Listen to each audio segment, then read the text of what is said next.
अस्सलाम वालेकुम स्टूडेंट्स, क्या हाल चाल है आपका? ठीक ठाक है स्टूडेंट्स। आज हम देखेंगे कि एसक्यूएल क्या होती है। वैसे आपने इसकी डेफिनेशन पहले पढ़ ली हुई है, लेकिन यहाँ पे मैं फिर आपको डेफिनेशन पे निशान लगवा देता हूँ जो आपने करनी है। अगर आपको पीछे से आपने याद कर ली हुआ है तो आप वो भी कर सकते हैं, कोई मसला नहीं है इसके अंदर। तो एसक्यूएल जो है हमारे पास स्टैंड फॉर का हमें पता है, स्ट्रक्चर क्यूरी लैंग्वेज होती है हमारे पास। और इसकी डेफिनेशन जो है चैप्टर नंबर 8 पेज नंबर 177 है। इस पर लिखा हुआ है हमारे पास SQL stands for structure query language, इसका स्टैंड फॉर लिखा हुआ है। और इसके बाद दूसरी लाइन के एंड के ऊपर लिखा हुआ है it only has language statements for database definition and processing, यानी क्यूरिंग एंड अपडेटिंग है। यानी इसके अंदर जो है वो सिर्फ इस तरह की स्टेटमेंट्स होती हैं जो डाटाबेस की डेफिनेशन और प्रोसेसिंग कर सकें, यानी डाटाबेस को डिफ़ाइन कर सकें। डाटाबेस को डिफ़ाइन करने से मुराद ये है कि उसके टेबल्स वगैरह को डिफ़ाइन कर सकें। और दूसरी जो है हमारे पास प्रोसेसिंग से मुराद जो है वो ये कि उसमें डाटा इंसर्ट कर सकें, डिलीट कर सकें, अपडेट कर सकें। अगर आपको याद हो तो ये चीज़ें हमने कवर की थी जब हमने DDL और DML प्रोसेसर पढ़े थे, तो वहाँ पे भी हमने ये बातें की थी। अब यहाँ पे फिर हम इसकी डेफिनेशन के अंदर ये बातें कर रहे हैं, तो वही बातें आगे उसने लिखी हुई हैं, लेकिन आपने ये जो मैं पढ़ रहा हूँ इस पर निशान लगा लेना सारा। इसको आपने SQL के डेफिनेशन के साथ याद कर लेना है। The data definition language commands are called data definition language, जो कि definition को define करती हैं commands, उनको हम DDL कहते हैं, data definition language कहते हैं। The data query and data updating commands जो हैं वो DML, जो आगे लिखा हुआ है हमारे पास, are called data manipulation language, या शॉर्ट में उसे DML कहते हैं। ये बात होगी। इसके बाद आपने आ जाना डायरेक्ट जो है फीचर्स के ऊपर। जो है ये डेफिनेशन में आपकी चीज़ें यही तकरीबन आ जाएंगी, और बल्कि आप पूरा पैराग्राफ करना चाहिए, पूरा पैराग्राफ कर लें। उसमें आपकी पहली जो है वो डेफिनेशन हो जाएगी, ये क्यूरिंग एंड अपडेटिंग तक जो है उसमें आपने सारी चीज़ें शामिल कर दी हैं। आगे ये भी शामिल कर लेना है, SQL is not a full featured programming language, it is simply a data सब लैंग्वेज। तो ये भी शामिल करके क्यूरिंग एंड अपडेटिंग तक इसकी डेफिनेशन हो जाएगी। और आगे जो है वो DDL और DML की वो डेफिनेशन आपने पहले भी पढ़ी हुई है, आप वही कर दें, यहाँ से करने की ज़रूरत नहीं कोई खास है। लेकिन आपको पता होना चाहिए डाटा डेफिनेशन लैंग्वेज से क्या मुराद है और डाटा मैनिपुलेशन लैंग्वेज से क्या मुराद है। ओके जी, अब यहाँ पे आगे हमारे पास आ जाते हैं फिर फीचर्स। इसके जो है फीचर्स जो है वो ऑफ एसक्यूएल जो है उसमें क्या है हमारे पास, SQL is an English like language, ये इंग्लिश की तरह की लैंग्वेज है। तो मतलब जिस तरह इंग्लिश में हम जो है वो सेंटेंसेस वगैरह लिखते हैं ना, उसी तरह हमने इसके अंदर भी सेंटेंसेस लिखने हैं, लेकिन इसके सेंटेंसेस की ग्रामर जो है वो इंग्लिश की ग्रामर से डिफरेंट होगी। ठीक है, जो हम इंग्लिश में ग्रामर रखते हैं उस तरह से हम यहाँ पे सेंटेंस नहीं लिखेंगे, लेकिन इंग्लिश की तरह के ही लिखेंगे। एक बात, it uses words like select, select करने से मुराद है कोई चीज़ सेलेक्ट करनी हो, ठीक है, तो वो हम सेलेक्ट के आगे या सेलेक्ट में लिख लेते हैं। उसको जो है इंसर्ट, यानी डाटा एंटर करना, उसके लिए इंसर्ट कर लेते हैं। और कोई डाटा अगर हमें डिलीट करना हो तो उसके लिए डिलीट लिख लेते हैं। ठीक हो गया जी। तो SQL is a non procedural language, the users specifies what to do not how to do.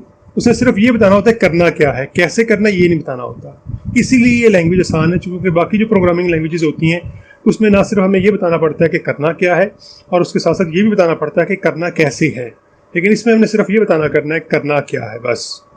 SQL does not require to specify the access methods to data. जो है इसमें हमने ये भी नहीं बताना होता कि आपने डाटाबेस से जो एक्सेस करना डाटा है उसको किस तरीके से करना है। डाटा ये तो बताना है कि डाटा कौन सा एक्सेस करना है, लेकिन डाटा एक्सेस कैसे करना है इसकी हमें ज़रूरत नहीं होती। इसलिए उसने कहा हुआ है कि the user specifies what to do not how to do, यानी सिर्फ ये बताना है करना क्या है, ये नहीं बताना कैसे करना है। ओके, तीसरा पॉइंट हमारे पास आ गया, SQL commands are not case sensitive, यानी आप कैपिटल में लिख लें, स्मॉल में लिख लें, आधी कैपिटल में लिख लें, आधी स्मॉल में लिख लें, कोई इशू नहीं है। ठीक होगा जी, इसलिए केस सेंसिटिव नहीं है। 4 पॉइंट आ गया, SQL processes sets of records rather than a single record at a time. कहता है ये जो है ना एसक्यूएल जो हमारे पास लैंग्वेज है ये मल्टीपल रिकॉर्ड्स को प्रोसेस कर सकता है एक टाइम के अंदर, बजाय इसके कि सिर्फ एक टाइम में एक रिकॉर्ड को प्रोसेस करे, ऐसा नहीं होता। ये मल्टीपल रिकॉर्ड्स को जो है वो एक टाइम के अंदर प्रोसेस कर सकता है। The most common form of a set of records is table, जिस तरह वो एक पूरे टेबल को कर सकता है, क्योंकि हमारे पास मल्टीपल जो टेबल रिकॉर्ड्स होते हैं उन्हीं को हम जो है वो फिर टेबल ही कहते हैं। तो इसलिए वो कहता है कि पूरे टेबल को भी ये इकट्ठा प्रोसेस कर सकता है। 5वां पॉइंट ये है, SQL can use by a range of users like DBA, application programmer, management personal and many other types of and users. यानी ये जो एसक्यूएल है ना ये सारे लोग ही इस्तेमाल करते हैं। डेटाबेस एडमिनिस्ट्रेटर भी करता है, एप्लीकेशन प्रोग्रामर भी करता है क्यूरीज लिखने के लिए जो है, मैनेजमेंट पर्सनल, जिसने कोई डेटाबेस को मैनेज करना है वो वैसे डीबी होता है, लेकिन कोई और पर्सन भी अगर हमने उसमें शामिल किया हुआ तो वो भी कर सकता है, और एंड यूज़र भी कर सकते हैं अगर उन्हें पता है, अगर वो टेक्निकल हैं तो। आगे जी, SQL provides commands for variety of task including, कौन कौन से टास्क के लिए जो है वो ये कमांड्स प्रोवाइड करता है? Querying data, inserting, updating, deleting row in a table जो है, creating, modifying and deleting database objects हैं। डेटाबेस ऑब्जेक्ट्स हमने पढ़े थे आईटी की बुक के अंदर, डेटाबेस वाले चैप्टर के अंदर जो है कौन कौन से हमारे पास ऑब्जेक्ट्स होते हैं। टेबल होता है, क्यूरी होती है, हमारे पास व्यू होता है, रिपोर्ट्स होती हैं, फॉर्म्स होती हैं। ये हमने एमएस एक्सेस के लिहाज से पढ़े थे। तो आप उन ऑब्जेक्ट्स को जो है वो डिलीट, मॉडिफाई या क्रिएट कर सकते हैं। Controlling access to the database and database objects, जो डेटाबेस और डेटाबेस के ऑब्जेक्ट्स हैं, ऑब्जेक्ट्स से मतलब टेबल्स आप कह लें, उन तक एक्सेस देना जो है ना, तो उसको कंट्रोल करना, यानी कितनी एक्सेस देनी है और कितनी नहीं देनी। मैंने आपको मिसाल दी हुई है, अगर एक टेबल है उसमें 15 कॉलम्स हैं तो हमने सिर्फ 3 कॉलम तक किसी को एक्सेस देनी, तो हम ये काम कर सकते हैं डेटाबेस के अंदर। और किसकी मदद से करते हैं? वो एसक्यूएल की मदद से करते हैं। आगे जी, गारंटिंग डेटाबेस कंसिस्टेंसी जो है, कि डेटाबेस की कंसिस्टेंसी जो है ना उसको भी गारंटी देती है आपकी एसक्यूएल लैंग्वेज जो है। यानी अगर आपको याद हो तो हमने कंसिस्टेंसी की मिसालों में एक मिसाल ये पड़ी हुई है कि अगर एक अकाउंट से पैसे कटते हैं तो दूसरे अकाउंट में जाके जमा होने चाहिए, या एक अकाउंट से पैसे कटने ही नहीं चाहिए। ये ना हो कि एक अकाउंट से पैसे कट जाएं और दूसरे अकाउंट में जमा ना हो, तो फिर वो पैसे कहाँ पे गए? तो इसको हम कहते हैं इनकंसिस्टेंसी। या मैंने नामों वाली मिसाल भी दी हुई है, एक जगह पे कोई और जो है नाम लिखा हुआ है, दूसरी जगह और नाम लिखा हुआ है। तो इस तरह की इनकंसिस्टेंसीज जो है ना, उसको ये मैनेज करती है आपकी एसक्यूएल की जो लैंग्वेज है। ओके जी, ये तो हमारे पास हो गया एसक्यूएल। अब मैं आपके साथ एक पिक्चर शेयर कर रहा हूँ, आपने उस पिक्चर को ज़रा बड़े ध्यान से समझना है। उसमें मैंने ना ये 3 कह लो कि मेन वर्ड्स लिखे हुए हैं। वो 3 वर्ड्स जो है मेन मेरे पास जो है, तो एक सेलेक्ट है, एक फ्रॉम है और एक वेयर है। इसके आगे भी थोड़ा थोड़ा लिखा हुआ है, ये मैंने कैपिटल में लिखे हुए 3 वर्ड्स हैं। इसको हम एसक्यूएल की ज़ुबान के अंदर वर्ड्स नहीं कहेंगे बल्कि क्लॉज कहेंगे, CLAUSE, क्लॉज हम इसे कहते हैं। जिस तरह वो लॉज की क्लॉज होती है ना, कानून की क्लॉज होती हैं या आइन की क्लॉजेज होती हैं, उस तरह हम इनको क्लॉजेज कहेंगे एसक्यूएल की जो है। ये जो क्लॉजेज हैं, 3 बेसिक क्लॉजेज हैं, इनकी अगर हमें समझ आ जाए तो हमें इन्हीं की आमतौर पर ज़रूरत पेश आती है, इसलिए इन तीनों को बड़े अच्छे तरीके से हमने समझना है। ये जो 3 क्लॉजेज हैं, इसमें पहली जो क्लॉज लिखी हुई है वो लिखी हुई है सिलेक्ट की। सिलेक्ट की, जिस तरह अगर आपको इंग्लिश में इसका मानी अगर थोड़ा बहुत पता हो या मिलता जुलता मानी, तो इसका वो ये हो सकता है कि आपने कोई चीज़ सेलेक्ट करनी है, आपके पास चीज़ें काफ़ी सारी पड़ी हुई हैं, उसमें सेलेक्ट करनी है। आपके पास जो है वो फ़र्ज़ कर लें आपने कहीं पे जाना है, आपके पास 15 सूट पड़े हुए हैं, आपने उनमें से 2-3 सेलेक्ट करने के ये इस फंक्शन के लिहाज से ठीक हो सकते हैं, उनमें से फिर बाद में आपने एक्सपेक्ट कर लेना है। आप वो चीज़ें परचेज करने के वहाँ पे आपके पास चॉइस है कोई 10-15 चीज़ों की, आपने उनमें से 3 चीज़ें पर जो है सेलेक्ट करके परचेज कर ली, ठीक है, इस तरह से। तो हमारे पास टेबल भी इसी तरह पड़ा होगा, टेबल में कॉलम भी बहुत सारे होंगे, तो उनमें से कौन कौन से कॉलम सेलेक्ट करने हैं ये हम सिलेक्ट की क्लॉज में करेंगे। यानी कौन कौन सा हमें कॉलम चाहिए। हमारे टेबल में 15 कॉलम है, हमें सिर्फ 3 चाहिए, तो हम उन तीनों के नाम सेलेक्ट के आगे लिख देंगे। इसलिए मैंने सेलेक्ट के आगे लिखा हुआ है columns name and arithmetic operation on columns. यानी 2 चीज़ें हम सेलेक्ट के आगे लिखेंगे, या तो जो कॉलम्स हमने एक्सेस करने हैं उनके नाम लिखेंगे, ठीक हो गया, और या उनके ऊपर अगर हमने कोई अरिथमेटिक ऑपरेशन परफॉर्म करना है। अरिथमेटिक ऑपरेशन कौन से होते हैं? वही जो आपने पढ़े हुए मैथमेटिक्स के अंदर बेसिक फंक्शन जो है, जमा, मनफी, ज़रब, तकसीम, तो वो भी अगर हमने किसी कॉलम के ऊपर जो है वो अप्लाई करने हैं तो वो भी हम सिलेक्ट की क्लॉज के अंदर ही करेंगे। तो मेरा ख्याल अब आपको समझ आ गई होगी कि सिलेक्ट की क्लॉज क्या करती है काम, कि हमारे पास टेबल के अंदर बहुत सारे कॉलम हैं, आपको जो जो कॉलम चाहिए वो सिलेक्ट के आगे आप लिख देंगे, ठीक है। अगर आप जो है इसी पेज के ऊपर जो है वो अगर आप देखें, टेबल एक लिखा हुआ है रिलेशन यूज इन एग्जाम्पल के अंदर एम का टेबल लिखा हुआ है। ये टेबल मैं इसलिए बता रहा हूँ कि हमने इस पूरे चैप्टर के अंदर इन्हीं टेबल्स को फॉलो करना है। अब इसमें हमारे पास एम्प आईडी अंडरलाइन हुआ है, तो ये क्या होगा हमारा आइडेंटिफायर, जिसे हम प्राइमरी की कहते हैं अपनी जुबान में। दूसरा एम्प नेम है, यानी एम्प्लॉय का नेम है। तीसरा उसकी जॉब है। चौथा उसका मैनेजर है। पांचवी उसकी हायर डेट है, यानी कब उसको जो है वो रखा गया था जॉब के ऊपर जो है। आगे उसकी सैलरी है, SCL लिखा हुआ है। आगे उसकी कमीशन और आगे उसके डिपार्टमेंट नंबर है। इसी तरह हमारे पास डिपार्टमेंट का टेबल है, उसमें डिपार्टमेंट नंबर है, डिपार्टमेंट नेम है और LOC फॉर लोकेशन है। इस तरह हमारे पास सेल ग्रेड है, यानी कि सैलरी की ग्रेड्स हैं कौन कौन से हमारे पास, उसमें लिखा हुआ है ग्रेड कितना है, उसकी लो सैलरी कितनी है, लो सेल जो लिखा हुआ है, यानी कि उसकी लोअर सैलरी कितनी है, और हाई सेल यानी उसकी मैक्सिमम सैलरी कितनी होती है। आपको पता पाकिस्तान में भी इस तरह होता है, जब कोई जॉब आती है तो उसका स्केल बताया गया होता है और उसमें बताया गया होता है कि इसकी जो है वो स्टार्टिंग सैलरी क्या होगी और इसकी मैक्सिमम सैलरी बेसिक सैलरी जो है वो कितनी हो सकती है, बाकी सारे अलाउंसेस होते हैं। तो इस तरह का ये टेबल है हमारे पास, ये 3 टेबल्स हैं। अच्छा, बात हम कर रहे थे सिलेक्ट की जो है। अच्छा, सिलेक्ट के अंदर हमने क्या करना है, हमने ये एम्प का जो टेबल है इसमें अगर आप देखें 1 2 3 4 5 6 7 8 कॉलम है। हमें सिर्फ इसमें चाहिए एम्प्लॉय आईडी और एम्प्लॉय का नेम। तो हम क्या करेंगे, हम सिलेक्ट लिखेंगे इसी तरह इंग्लिश में आगे जैसा मैंने लिखा है कॉलम नेम, वहां पे हम कॉलम नेम लिख देंगे। एक चाहिए तो एम्प आईडी सिर्फ लिख देंगे, और अगर 2 चाहिए तो दरमियान में कॉमा डाल देंगे, यानी amp ID comma amp name. तो इस लिहाज से फिर हम जो ना यहाँ पे कॉलम, और जितने भी कॉलम आपने लिखने हैं तो वो आप इसी तरह लिखेंगे, emp ID, emp name, comma job, comma MGR, comma hire date. और एक बात याद रखनी है कि यहाँ पे अगर जो है वो एम्प नेम लिखा है ना टेबल के अंदर, तो आपने सिलेक्ट के आगे भी एम्प नेम ही लिखना है, आपने एम्प्लॉय नेम अपने पास से नहीं लिखना। जो कॉलम का नाम रखा गया है वही आपने सिलेक्ट के आगे कॉलम के आगे लिखना है। क्लियर होगी बात जी? ओके, नेक्स्ट जो है ये हमें बात समझ आ गई। अच्छा, एक और जो चीज़ यहाँ पे, अरिथमेटिक ऑपरेशन किस तरह यहाँ पे लिखेंगे। अरिथमेटिक ऑपरेशन इस तरह से लिखेंगे कि फर्ज कर लें आपके पास सैलरी है, सैलरी लिखी होती है आमतौर पर 1 महीने की। मैं आपसे कहता हूँ मुझे बताओ साल की सैलरी कितनी बनती है इसकी जो है, तो आप फिर क्या करेंगे, सैलरी ज़रब 12 कर लेंगे।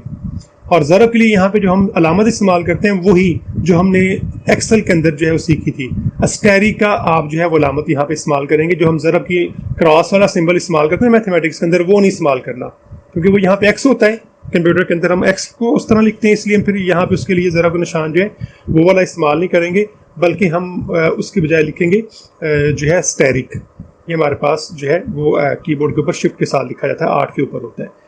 तो आप स्टेरिक लिखेंगे तो स्टेरिक की मदद से फिर जो है वो मल्टीप्लाई हो जाया करेगा। तो ये मैं कह रहा था आपने जो है ना, अगर कोई ये अरिथमेटिक ऑपरेशन परफॉर्म करना है तो वो भी आप सेलेक्ट के अंदर ही किया करेंगे। यानी आप लिखेंगे 3 कॉलम आपने सेलेक्ट करने हैं, एम्प्लॉय आईडी, एम्प्लॉय नेम और उसकी सालाना सैलरी यानी एनुअल सैलरी जो आपने मालूम करनी है। तो आप क्या लिखेंगे, एम्प्लॉय आईडी सेलेक्ट पहले लिखेंगे। सेलेक्ट में आमतौर पे जो कीवर्ड्स होते हैं ना ये वाले, इनका हम आमतौर पे कैपिटल में लिख लेते हैं। सेलेक्ट आगे लिखेंगे एम्प आईडी, वो उसी तरह लिखेंगे जिस तरह दी गई हुई है, यहाँ पे कैपिटल में आपने कैपिटल ही लिखना है। कॉमा एम्प नेम, वो भी कैपिटल में आ गया। कॉमा सैलरी यानी सेल SAL लिखेंगे, और आगे ज़रब का निशान यानी स्टेरिक लिखेंगे, और साथ 12 लिख देंगे, यानी उसको 12 से मल्टीप्लाई करके हमें दे दो। तो ये आप तीनों चीज़ें सेलेक्ट के आगे लिख लेंगे। उम्मीद है आपको समझ आ गई, आप जरा साथ एक दफ़ा लिख भी लें ताकि आपकी थोड़ी प्रैक्टिस हो जाए, क्योंकि इसके अंदर आपने जो सीखना है ना वो लिखना सीखना है, इसको याद करना नहीं सीखना आपने, इसको लिखना सीखना है आपने। ओके जी, आगे फ्रॉम है हमारे पास। फ्रॉम की क्लॉज जो है ना, फ्रॉम का जो कीवर्ड है हमारे पास ये बड़ा सिंपल सा है। इसके अंदर आपने जो टेबल, जिस टेबल से डाटा उठाना है उसका नाम लिखना है। जिस तरह हमने अभी 3 कॉलम किस टेबल से उठाए हैं, एम्प के टेबल से उठाए हैं, EMP। तो फ्रॉम के आगे आप क्या लिख देंगे, एम्प, क्योंकि टेबल का नाम एम्प्लॉय पूरा नहीं है, EMP है। तो फ्रॉम के आगे आपने हमेशा जो है वो कॉलम के नेम। तो अब क्या हो गया, यहां तक हमें क्या समझ आ गई, सिलेक्ट के आगे आपने कॉलम के नाम लिखने करने हैं, और अगर कॉलम को जमा मनफी ज़रब तकसीम करना है तो वो लिखना करना है। और फ्रॉम के आगे आपने हमेशा क्या लिखना करना है, टेबल का नेम लिखना करना है। फ्रॉम के आगे हमेशा क्या आया करेगा, टेबल का नेम आ जाया करेगा। ओके जी, नेक्स्ट हमारे पास फिर क्या आ गया, वेयर की क्लॉज जो है। और अब वेयर के आगे मैंने क्या लिखा हुआ है, कंडीशन ऑन रोज। अब देखें हमने कॉलम सेलेक्ट कर लिए, सिलेक्ट की क्लॉज के अंदर फ्रॉम के अंदर हमने टेबल का नाम लिख दिया, अगर एक है तो एक, अगर हम आगे जाकर कहीं पढ़ेंगे ज़्यादा टेबल्स वाली होंगे तो हम फिर ज़्यादा टेबल्स के नाम भी इसके अंदर लिख सकते हैं। और ज़्यादा टेबल के नाम फ्रॉम के अंदर कैसे लिखेंगे, जिस तरह हमने कॉलम के नाम ज़्यादा लिखे हैं, क्या करेंगे, हम एक टेबल का नाम कॉमा दूसरे टेबल का नाम लिख लिया करेंगे। क्लियर होगी बात जी ये वाली भी। आगे अभी वेयर की बात कर रहे थे, कंडीशन ऑन रोज। अब देखें हमारे पास जो टेबल है, अगर आप अगले पेज के ऊपर 178 पेज के ऊपर देखें, हमारे पास जो टेबल है इसमें काफी सारी रोज है, वो सदा 15 के करीब रोज हो। अब हमें कौन सी रोज चाहिए, हमने एनुअल सैलरी तो लिख दी यहाँ पे कि एनुअल सैलरी जो है हमारे पास 12 से मल्टीप्लाई करके हमें दे दो, लेकिन हमें रोज कौन सी चाहिए। हम ये कह देते हैं कि जिनकी सैलरी जो है वो 3000 से ज्यादा है, सॉरी 3000 नहीं करते, 30,000 से ज्यादा है जिनकी सैलरी जो है, वो सारे रोज आ जाएं। ये हम कंडीशन में लिखेंगे। और किस तरह लिखेंगे, वेयर सैलरी ज़रब 12 जो है आप कर लें, इस तरह कर लें या इतना कर लें, where salary is greater than. Greater than का आपको सिंबल का पता है किस तरह लिखते हैं, वो जो एक साइड से मुंह उसका खुला होगा, दूसरी साइड पे उसका जो मुंह जो है बंद सा होगा, यानी एरो हेड होगा, तो वो लिखेंगे हम जो where salary is greater than to 30,000, यानी जिनकी सालाना सैलरी जो है वो 30,000 से ज़्यादा है वो आ जाएंगे। अब देखें जरा होगा क्या। हमारे पास जो टेबल है पेज नंबर 178 के ऊपर, उसमें पहले बंदे की सैलरी जो है वो 800 है, जिसका नाम यहाँ पे स्मिथ लिखा हुआ है। 800 को 12 से करें तो 12 8 96, तो 9600 हो जाएगा। ये वाला फिर रो नहीं आएगी इसके अंदर, ठीक है जी। इस तरह अगर आप जो है ये 30,000 जो 3000 है सैलरी, ये हमारे पास स्पॉट है, इसको मल्टीप्लाई करेंगे 3 से जो, तो ये 12 3 36, तो ये 30,000 से ज्यादा होगी, तो ये आ जाएगा। फिर जो है 5 वाला भी आ जाएगा, 1500 वाला हो सकता है या ना आए, या 950 वाला तो बिल्कुल भी नहीं आएगा। तो इस तरह से जो हमारे पास ये आखिरी जो रो है 1300 वाली जो है, ये भी हो सकता है ना आए, क्योंकि जब आप मल्टीप्लाई करेंगे तो वो आपकी 30,000 से ज़्यादा नहीं सैलरी होगी सालाना जो है। तो लिहाजा वेयर के आगे जो हम कंडीशन लिखते हैं, उस कंडीशन के मुताबिक जो जो रोज उस कंडीशन पे पूरा उतरेंगी, सिर्फ वो रोज आपको दिखाएगा, ठीक है। मैं रिवाइज करता हूं, फिर आपको जरा बात फिर क्लियर हो जाएगी। सारे को हम इकट्ठा जरा डिस्कस करते हैं। सिलेक्ट के अंदर कॉलम के नाम आ जाए करेंगे, जो जो कॉलम आपको चाहिए। अगर आपको 3 चाहिए 10 में से 8 में से, आप 3 के लिख लें। 5 चाहिए 5 चाहिए आप लिख लें। अगर सारे चाहिए हो तो फिर 2 ऑप्शन है, या तो सबके नाम लिख लें जिस तरह हम लिखते हैं, जिस तरह अगर आप ये देखें जो एम्प्लॉय का टेबल है, emp number, E name, job, manager, hire date, salary, commission, department number, कॉमों के साथ आप इस तरह लिख लेंगे, कॉमास डालेंगे अंदर जो। या तो ये काम कर लें, या फिर दूसरा काम क्या कर लें, जब भी आपने किसी टेबल के सारे कॉलम एक्सेस करने हो ना, तो आप फिर स्टैरिक का सिंबल ही यूज कर लेंगे, जो हम मल्टीप्लिकेशन के लिए भी यूज करते हैं। यानी अगर मुझे इस टेबल से सारे कॉलम चाहिए, सारी रोज चाहिए, मैं क्या करूंगा, क्यूरी क्या लिखूंगा, एसक्यूएल के अंदर जो मैं कह लें कि क्यूरी लिखूंगा, प्रोग्राम क्या लिखूंगा या स्टेटमेंट लिखूंगा, वो इस तरह से होगी, सिलेक्ट स्टैरिक, यानी सिलेक्ट के आगे जगह छोड़ के स्टैरिक लिखेंगे हम जो है, और फ्रॉम के आगे टेबल का नाम क्या है, एम, तो हम एम्प लिख देंगे, तो सारे जो है ना कॉलम्स आ जाएंगे और सारी रोज आ जाएंगी, क्योंकि हमने वेयर की क्लॉज यूज नहीं की।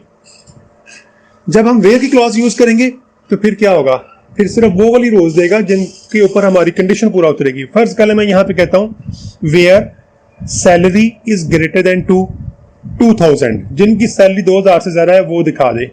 तो हमारे पास यहाँ पे इस पूरे कॉलम में जिन जिन की सैलरी 2000 से ज्यादा होगी ना, वो सारी रोज जो है ना वो फिर हमें दिखा देगा, बाकी रोज को वो छोड़ देगा, वो आपको शो ही नहीं करवाएगा आपके आउटपुट के अंदर जो है। तो इस तरह से आप जो है वो स्टेटमेंट्स लिखते हैं एसक्यूएल के अंदर। फिर समझ लें, सिलेक्ट की क्लॉज जो होगी उसमें आपने कॉलम के नाम लिखने हैं, वो आपको 1 चाहिए, 2 चाहिए, 5 चाहिए, और अगर सारे चाहिए तो स्टैरिक लिख लेंगे। एक काम। दूसरा काम, सिलेक्ट की क्लॉज के अंदर ही आपने अगर कॉलम के ऊपर कोई जमा मनफी ज़रब तकसीम करनी है, और आपको पता है जमा मनफी ज़रब तकसीम आपके नेम के ऊपर नहीं होगी, आपकी जॉब के ऊपर नहीं होगी, ठीक है। जो नंबर्स होंगे उन पर जमा मनफी ज़रब तकसीम हो सकता है ना, तो नंबर्स वाले कॉलम के अंदर आप फिर जमा मनफी ज़रब तकसीम कर सकते हैं। तो वो जो आपने जमा मनफी ज़रब तकसीम करनी है वो करेंगे, उनको हम अरिथमेटिक ऑपरेशंस कहते हैं, वो सिलेक्ट क्लॉज के अंदर ही करेंगे। तो 2 काम हो गए सिलेक्ट क्लॉज के अंदर, जो जो कॉलम आपको चाहिए वो आप एक्सेस करेंगे, और जिन कॉलम्स के ऊपर आपने कोई ऑपरेशन परफॉर्म करना है जमा मनफी ज़रब तकसीम वाला सिर्फ, वो आप सिलेक्ट के अंदर लिखेंगे। दूसरा हमारे पास आ गया फ्रॉम का जो है क्लॉज आ गई। फ्रॉम की क्लॉज के अंदर आपने टेबल्स का नाम लिखने हैं, अगर 1 है तो 1 का, अगर 2 है तो 2, अगर 5 तो 5 का नाम लिख देंगे। और वेयर की क्लॉज के अंदर आपने हमेशा कोई ऐसी कंडीशन लिखनी है, less than, greater than, equal to वगैरह जो है ना, ये जो हमारे पास ये ऑपरेटर्स होते हैं कुछ जो है, जिनको हम ना रिलेशनल ऑपरेटर कहते हैं। ये रिलेशनल ऑपरेटर्स आपको कहाँ पे मिलेंगे, ये आपको मिल जाएंगे यहाँ पे हमारे पास पेज नंबर है जी 184, इसके ऊपर रिलेशनल ऑपरेटर्स लिखा हुआ है।